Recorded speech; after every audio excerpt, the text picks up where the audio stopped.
A new study finds that just 6% of government workers actually come to the office.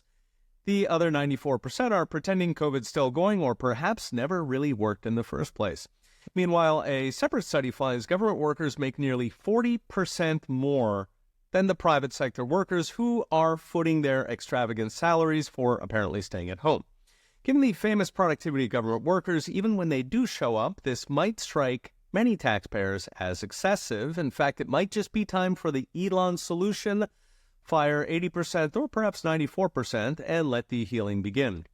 Apparently, the White House has been politely asking government workers to maybe think about swinging by the office every so often, but they are ignored since government workers pretty much keep their jobs no matter what, and most probably plan to keep kicking back until they retire at 50, well, perhaps 55, which is apparently the standard retirement age for government workers.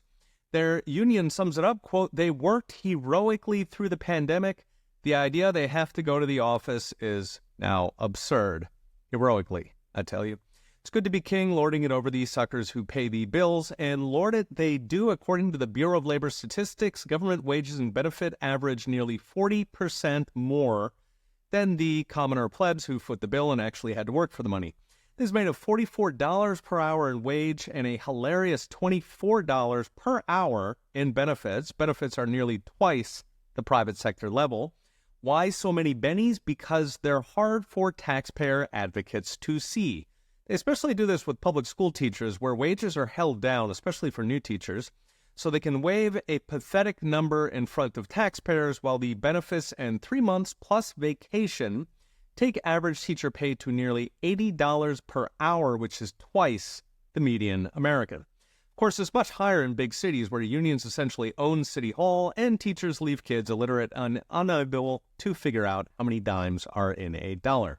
So how did we get here? There were two key moments in the government worker aristocracy that apparently rules over America.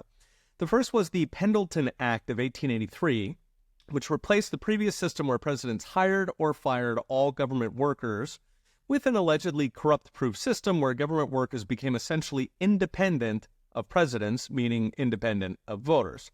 The second was the creation of government worker unions during the Depression, something even FDR opposed. He called them, quote, unthinkable and intolerable, since they essentially hold the people hostage to the government itself.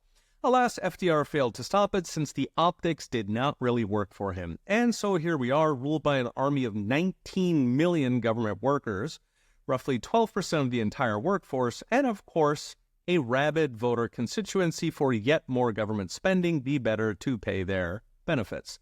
So what's next? Brought to you by Unchained.com. There's actually a surprisingly clean solution to our imperial aristocracy, one that Trump had planned to implement in his second term, called Schedule F reform. This would strip many federal workers of their job immunity, allowing a president, being the representative of the people, to fire them at will. This is essential to getting government workers back to actually serving the people. It's the only way to prevent future presidents from being rolled or blocked by the deep state again. Carried across the federal bureaucracy, then onto state and local governments, and perhaps Americans could even start thinking of government workers as helpful rather than something resembling an occupying army.